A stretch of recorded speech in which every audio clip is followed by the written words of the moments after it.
Leos यानी कि सिंह राशि वाले लोगों के लिए जून 2024 कैसा रहने वाला है, यही हम इस वीडियो में बात करेंगे। So this is a monthly series which is going on और ये 5th वीडियो है।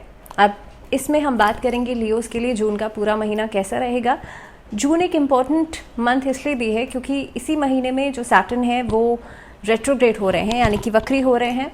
कुंभ राशि में, अपनी खुद की राशि में वक्री हो रहे हैं। तो ये स्पेसिफिकली हम बात करेंगे कि अलग अलग उसका क्या कुछ इम्पैक्ट पड़ेगा। इसके अलावा जो जुपिटर हैं वो भी अस्त हो गए थे 3 मई को, अब 3 जून को उदय होंगे। नाउ ओवरऑल क्या कुछ असर आप सबके ऊपर पड़ेगा, इसके बारे में हम बात करेंगे। बीच में और भी 3 ट्रांजिट्स हो रहे हैं। सूर्य का ट्रांजिट होगा, शुक्र का ट्रांजिट होगा, इसके अलावा बुध का ट्रांजिट होगा। लेकिन सबसे पहले आपका चार्ट जो है वो समझते हैं। आप लोगों के लिए जो एक कंजंक्शन हो रहा है गुरु, शुक्र, बुध और सूर्य का, ये कंजंक्शन हो रहा है आपके 10th हाउस में, 9th हाउस में मंगल रहेगा। इसके अलावा 8th हाउस में आप लोगों के लिए राहु रहेंगे और 7th हाउस में शनि बैठे हैं। शनि आप लोगों के लिए 7th हाउस में वक्री हो जाएंगे 29 जून को। इसके अलावा केतु जो है वो 2nd हाउस में रहने वाले हैं। तो ये आपके लिए जो ओवरऑल स्थिति है 1 जून की ये रहने वाली है।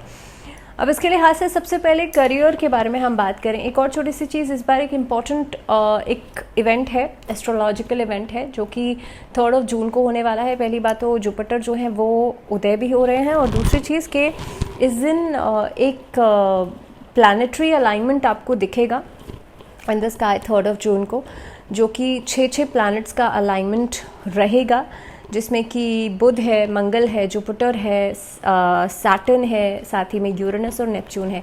So there are total 6 planets in the alignment और ये आप देख सकते हैं। इसके अलावा अगर मैं बात करूं सबसे पहले कार्यक्षेत्र आपका कैसे प्रभावित होगा इस महीने के अंदर, तो देखिए सबसे पहली चीज़ क्योंकि आपके 10th हाउस में 4 प्लैनेट्स जो है वो कंजंक्ट कर रहे हैं और चारों ही इम्पोर्टेंट प्लैनेट्स हैं। खास तौर पे अगर मैं करियर फ्रंट पे बात करूं तो जुपिटर की स्थिति जो है वो 10th हाउस में है, सूर्य भी 10th हाउस में है। वहीं पर क्योंकि सिंह राशि है और सिंह राशि में भी जो सूर्य हैं, आपके जो राशि स्वामी हैं, वो 10th हाउस में आ जाते हैं। तो ये एक बहुत इंपॉर्टेंट चीज़ है इस अवधि के अंदर। आपका अगर नौकरी नहीं मिल पा रही थी अभी तक आप बेरोज़गार थे, नौकरी की तलाश कर रहे थे, तो इस महीने में की शुरुआत में आप देखेंगे नौकरी लगने के चांसेस बहुत बढ़िया हो जाते हैं। दूसरी बात, अगर आप स्थानांतरण लंबे समय से कोशिश कर रहे हैं, ट्रांसफ़र का योग नहीं बन पा रहा था, तो इस महीने की शुरुआत में उसकी भी योग बनते हुए नज़र आते हैं। सरकारी नौकरी से फ़ायदा हो सकता है और the people who are actually looking for a job in government sector, उनके लिए बहुत अच्छा समय दिखाई दे रहा है। इस अवधि में सीनियर्स के साथ बहुत अच्छी बनेगी आप लोगों की तालमेल। सीनियर्स आपको सपोर्ट भी करेंगे, आपके काम की सराहना भी होगी, कंपैटिबिलिटी बहुत अच्छी बन सकती है उन लोगों के साथ। नए अवसर मिल सकते हैं आगे बढ़ने के लिए और ख़ास तौर पे जो प्रोजेक्ट वर्क गवर्नमेंट सेक्टर से जुड़े हुए हैं या कुछ लोग ऐसे टेंडर्स लेकर के काम करते हैं, गवर्नमेंट के साथ कुछ ऐसे प्रोजेक्ट्स करते हैं, आप लोगों के लिए समय बहुत अच्छा है। ओवरसीज़ काम में आपको बहुत अच्छा फ़ायदा हो सकता है इस महीने के अंदर और ख़ास तौर पे नौकरी पेशा लोगों के लिए भी आपके जो उच्च अधिकारी हैं वो तो आपको सपोर्ट करेंगे ही, बल्कि आपका प्रमोशन भी अगर अभी तक डिलेड था या कहीं किसी कारणवश पूरा नहीं हो पा रहा था, आपको प्रमोशंस नहीं मिल पा रहे थे, तो इस महीने में प्रमोशंस भी आपको मिल सकते हैं।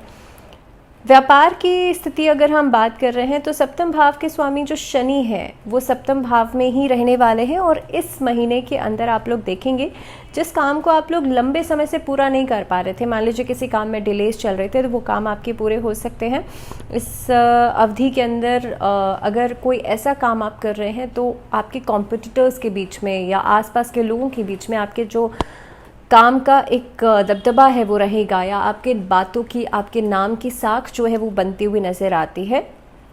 इस महीने के अंदर विदेशी सूत्रों से पैसा तो आएगा ही, लेकिन आपके कॉन्टैक्ट्स जो हैं वो बढ़ सकते हैं। अलग अलग फील्ड्स को आप लोग एक्सप्लोर कर सकते हैं। आगे बढ़ने के लिए कोई ऐसा व्यक्ति आपको मदद कर सकता है जो कि आपके शुभचिंतक के रूप में आपके साथ आएगा। आर्थिक स्थिति के लिहाज से देखा जाए तो देखिए महीने की शुरुआत में ही राहु अष्टम में है, तो इस महीने के अंदर अप्रत्याशित खर्चे जो हैं वो बढ़ सकते हैं। और स्पेसिफिकली अगर मैं बात करूं तो कहीं ना कहीं पे अगर आपने पैसा लगाया या ख़ास तौर पे किसी को पैसा उधार दे दिया, तो वहाँ से वापस मिलने के चांसेस थोड़े से कम लगते हैं। इस अवधि के अंदर पैसे की छोटे छोटे जो खर्चे हैं उसकी वजह से थोड़ा सा मानसिक तनाव बनता हुआ नज़र आता है। दूसरे भाव में केतु रहने की वजह से आर्थिक स्थिरता में समस्या आएगी। देखिए, आई एम नॉट सेइंग कि पैसा आएगा नहीं, क्योंकि जब सूर्य और शुक्र या बुध आपके जब 11th हाउस में जाएंगे तो डेफिनेटली पैसा आएगा। और कहीं ना कहीं पे इनिशियल फेज में तो फर्स्ट हाफ में तो वैसे भी आपका कार्यक्षेत्र बहुत अच्छा चलने वाला है, उसके बाद भी 11th हाउस में चले जाएंगे तब भी चीज़ें बहुत अच्छी रहेंगी। But the main part is Rahu अष्टम भाव में बैठ करके, मान लीजिए एक बोट में पानी भर गया और उसमें मैंने एक होल कर दिया तो पानी वहाँ से रिस रहा है, तो वही कंडीशन जो है वो रह सकती है। अगर आप खर्चे कर रहे हैं बिना वजह बेफिजूल के खर्चे कर रहे हैं तब आपके लिए बैलेंस बिगड़ सकता है। तो you need to be very careful कि आप बजट के अनुसार ही खर्चा करें। और जब हमें पता होता है कि ये प्रॉब्लम्स आ सकती हैं या इस तरह की जो इम्पैक्ट है वो पड़ सकता है, तो आप थोड़ा सा सोच समझ सकते हैं इन चीज़ों को लेकर के। दूसरी बात, इस अवधि में कोई अनजाने में ऐसा खर्चा नहीं कीजिएगा जहां पर आपको लगता है कि पैसा डूब सकता है। शेयर मार्केट में इन्वेस्ट करने से बहुत बचिएगा। इस महीने में बहुत अच्छे रिटर्न्स आपको नहीं मिलेंगे, बल्कि पैसा जो है, जो लोग इंट्राडे करते हैं, जो लोग डेली की ट्रेडिंग करते हैं, उन लोगों के लिए पैसा डूब भी सकता है। इस महीने के अंदर पैतृक संपत्ति से अच्छा लाभ हो सकता है आप लोगों को। और काफ़ी हद तक जब शुक्र, सूर्य और बुध ये आपके जब 11th हाउस में आ जाएंगे तब आप देखेंगे कि आर्थिक समस्याएं धीरे धीरे करके ख़त्म होनी शुरू हो जाएंगी। तो हो सकता है इनिशियल फेज़ में कहीं ना कहीं पे पैसे में कहीं रुकावट भी आ रही है, लेकिन सेकंड फेज़ में चीज़ें बहुत अच्छे तरीके से आगे बढ़ेंगी। लेकिन हाँ, बस थ्रू आउट दिस मंथ ये प्रॉब्लम रहेगी कि खर्चा जो है वो अनएक्सपेक्टेडली अचानक से आपके सामने आ सकता है। ये एक मानसिक तनाव वाली सिचुएशन को पैदा कर सकता है। स्वास्थ्य के नज़रिए से देखा जाए तो अष्टम भाव में राहु है और इस अवधि के अंदर केतु जो हैं वो सेकंड हाउस में है। हालांकि ये लंबे समय तक रहेंगे, तो अगर आपकी तरफ से लापरवाही होती है तो वहाँ पर बीमारी आ सकती है। अगर आप बहुत ज़्यादा केयरफुल नहीं है अपने स्वास्थ्य के प्रति तो बीमारी आ सकती है, इन्फेक्शंस होने के चांसेस बन सकते हैं। अब सेकेंड हाउस से हम आपकी ईटिंग हैबिट्स भी देखते हैं, तो केतु सेकेंड हाउस में होने की वजह से ईटिंग हैबिट्स कंट्रोल नहीं होने के कारण लाइफस्टाइल इश्यूज परेशान कर सकते हैं। यहाँ पर हो ये सकता है कि भाई ओबेसिटी की प्रॉब्लम हो सकती है ना। केतु है तो कहीं ना कहीं पे Ketu is a headless energy, तो हो सकता है कि आप बिना सोचे समझे खाएं, बहुत बाहर का खाना, जंक फूड, इस तरह की चीज़ें खाएंगे तो स्टमक रिलेटेड प्रॉब्लम्स भी नज़र आती हैं। इस अवधि के अंदर जितना ज़्यादा आप अपने दिनचर्या को बेहतर करेंगे उतना आपके लिए अच्छा रहेगा। नवम भाव में मंगल है, ऊपर से सप्तम भाव में शनि है और मंगल के ऊपर भी शनि की दृष्टि पड़ रही है। तो इस अवधि के अंदर आप लोग देखेंगे डॉक्टर से परामर्श तो लगातार छोटी छोटी चीज़ों के लिए ही बेशक से करना पड़ सकता है। तो कोशिश ये करें कि आप अपनी डेली स्केड्यूल्स को मैनेज करके चलें। फिटनेस का ध्यान ज़रूर रखें। रोज़मर्रा के दिनचर्या में आप लोग व्यायाम ज़रूर करें, आप लोग योग का सहारा ज़रूर लें, मेडिटेशन ज़रूर करें, उससे बहुत फ़ायदा होगा। अब बात कर लेते हैं रिश्तों के लिहाज से। तो देखिए 12 जून को शुक्र एकादश भाव में चले जाएंगे और यहाँ जाकर के आपके पंचम भाव पर दृष्टि डालेंगे, जिसकी वजह से आपकी लाइफ में रोमांस अचानक से बढ़ेगा। बुध एकादश भाव में जाकर के पंचम भाव को देखेंगे, जिसकी वजह से कहीं ना कहीं पे आप देखेंगे आपकी बातों में सहजता आनी शुरू हो जाएगी। इस अवधि के अंदर अगर आप किसी के साथ रिलेशनशिप में, आप उसे मैरिज के लिए प्रपोज कर सकते हैं और यू वांट टू प्रपोज, और आप किसी ऐसे परमानेंट रिलेशनशिप में, परमानेंट रिलेशनशिप का मतलब ये है if you are pretty sure about कि हाँ मुझे फ्यूचर में इस रिलेशनशिप को आगे कैरी फॉरवर्ड करना है, तो एक तरीके से देखा जाए तो आप अपने रिश्ते को स्टेबल करने की कोशिश करेंगे। इस अवधि के अंदर सूर्य जब एकादश भाव में आकर के पंचम भाव को देखेंगे, जिसके बीच में थोड़ी बहुत अहम या टकराव जैसी स्थितियां बन सकती हैं। आप विवाहित जो लोग हैं उन लोगों के लिए क्योंकि शनि सप्तम भाव में है, क्योंकि अपनी ही राशि में जब शनि आते हैं तो बहुत ज़्यादा नुकसान नहीं करते हैं, तो यहाँ पर कार्मिक अकाउंट जो है वो कहीं ना कहीं पे आपको बहुत ज़्यादा इम्पैक्ट करने वाला है। तो इस अवधि में अगर आप बहुत अच्छा कह रहे हैं तो सामने से भी बहुत अच्छा आएगा। अगर आप कड़वे शब्दों का प्रयोग कर रहे हैं तो सामने से भी कड़वे शब्द ही आएंगे। आप ये नहीं कर सकते कि सामने वाला बहुत पेशेंटली उसको एक्सेप्ट कर ले या उसे सह ले, तो वो वाली सिचुएशन नहीं आ सकती। और ख़ास तौर पे अगर आप मेल हैं तो बी वेरी श्योर कि आप घर में फीमेल्स की डिसरिस्पेक्ट नहीं करें। इस अवधि के अंदर खासतौर पे अपनी मदर, सिस्टर या वाइफ की डिसरिस्पेक्ट नहीं करें, घर में डोमेस्टिक हेल्प की डिसरिस्पेक्ट नहीं करें, उससे भी आपके जीवन में, आपके कामकाज में इसका गलत असर पड़ेगा। नाउ बात की जाए पारिवारिक जीवन की, तो देखिए सूर्य, बृहस्पति, बुध और शुक्र दशम भाव में बैठ करके आपके चतुर्थ भाव पर एक तरीके से इम्पैक्ट दे रहे हैं। पारिवारिक जीवन में एक सामंजस्य देखने के लिए ज़रूर मिलेगा। इस अवधि के अंदर आप एक दूसरे को पूरी तरह से तवज्जो भी देंगे और कहीं ना कहीं पे एक दूसरे के लिए केयरिंग एक एटीट्यूड भी आता हुआ नज़र आता है, जिसका इम्पैक्ट आपकी पारिवारिक जीवन में कहीं ना कहीं पे खुशहाली लेकर के आएगा। लेकिन तनाव बढ़ेगा, खास तौर पर क्योंकि राहु अष्टम में है, सेकंड हाउस में केतु है। परिवार में किसी बड़े बुजुर्ग की सेहत को लेकर के परेशानी बढ़ सकती है इस अवधि के अंदर।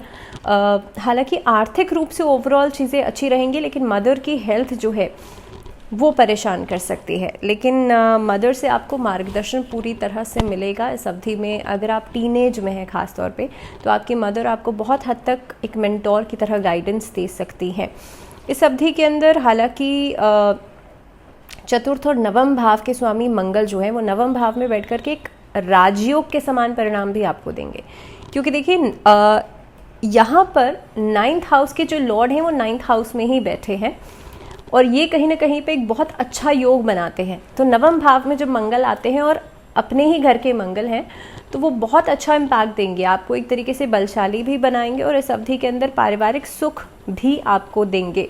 तो आपको मान सम्मान भी मिलेगा, चाहे आपके घर में हो, चाहे आसपास के लोगों के बीच में हो, बट हाँ आपकी नाम की प्रशंसा ज़रूर होगी इस अवधि के अंदर, नेम फेम आपको ज़रूर मिलेगा। स्टूडेंट्स के लिहाज से अगर बात की जाए तो इस अवधि में 15 तारीख के बाद से स्टूडेंट्स के लिए एक एलिवेटेड समय शुरू हो रहा है। एक ऐसा समय शुरू हो रहा है जहाँ से कि आपके लिए एक नया रास्ता आपको मिल सकता है, एक ऐसा रास्ता जिस पे कि कहीं ना कहीं पे अगर आप चलते हैं तो आपके लिए सक्सेस, आपके लिए सफलता जो है वो निश्चित है। तो स्टूडेंट्स के लिए खासतौर पे अगर आप कॉम्पिटिटिव एग्जाम्स की तैयारी कर रहे हैं, तब आपके लिए 15 जून के बाद का समय बहुत ही बेहतरीन रहने वाला है। और इवन अगर आप सरकारी नौकरी के लिए कोई तैयारी कर रहे हैं, कोई एग्जाम्स देने जा रहे हैं, या गवर्नमेंट सेक्टर सिविल सर्विसेज के लिए कोई तैयारी कर रहे हैं, तो ये महीना बहुत इंपॉर्टेंट रहने वाला है लियोस के लिए, बिकॉज इस महीने के अंदर सूर्य दशम भाव में है और उसके बाद एकादश भाव में आ जाएंगे। तो सूर्य की पोजीशन इस महीने में बहुत इंपॉर्टेंट है। बुध आदित्य योग बना रहेगा पूरे महीने भर, तो इसीलिए ये महीना जितना आप फ़ायदा उठा सकते हैं स्टूडेंट्स के लिए उतना अच्छा रहेगा। और जो लोग खासतौर पे क्रिएटिव फील्ड से जुड़े हुए हैं उन लोगों के लिए भी समय अच्छा है, क्योंकि शुक्र जो है वो सूर्य के साथ साथ ट्रैवल कर रहे हैं। सेकेंडली मंगल की पोजीशन बहुत अच्छी है, तो इसलिए स्पोर्ट्स एक्टिविटीज़ में अगर आप इन्वॉल्वमेंट रखते हैं तो आपके लिए समय जो है बहुत अच्छा दिखाई दे रहा है। अगर रेमेडीज़ की बात कर ली जाए तो इस अवधि के अंदर क्या कुछ उपाय आप लोग कर सकते हैं। पहला काम तो ये कीजिएगा, आदित्य हृदय स्तोत्र का पाठ नियमित रूप से ज़रूर कीजिएगा। दूसरी चीज़, क्योंकि अष्टम में राहु है यहाँ पर, तो इसीलिए आप लोग रुद्राष्टक का पाठ ज़रूर कीजिएगा। मंडे के दिन कर सकते हैं, हर हफ्ते मंडे के दिन इसे रिपीट कीजिएगा। सेकेंडली रुद्राक्ष अगर हो सके तो पंचमुखी रुद्राक्ष आप धारण कर लीजिए, उससे भी जो राहु का इम्पैक्ट है वो कम होगा। और चौथी चीज़ कि आप जितना डोनेशन करेंगे उतना अच्छा रहेगा। और मेक श्योर कि महीने में 2 एकादशी पड़ती है, दोनों एकादशी पर आप कुछ न कुछ डोनेट ज़रूर कीजिए। आप जो एकादशी की कथा है वो ज़रूर कीजिए। ये कुछ रेमेडीज़ हैं, अगर आप करते हैं तो डेफिनेटली राहु का जो इम्पैक्ट है वो कम होगा। और इसी के साथ इस वीडियो में फ़िलहाल इतना ही। दीजिए इजाज़त, जुड़े रहिए चैनल के साथ। And if you have anything, any query और समथिंग रिलेटेड टू दैट, आप कमेंट कर सकते हैं। दूसरी बात, ये वीडियो जो था मून साइन पे आधारित था, अगर मैं पहले बताना भूल गई हूँ तो I am adding up here. तो चंद्र राशि पर आधारित था और अगली वीडियो में हम बात करने वाले हैं वर्गोस के बारे में। तो टिल देन अब ध्यान रखिए अपना एंड स्टे ट्यून्ड। नमस्कार।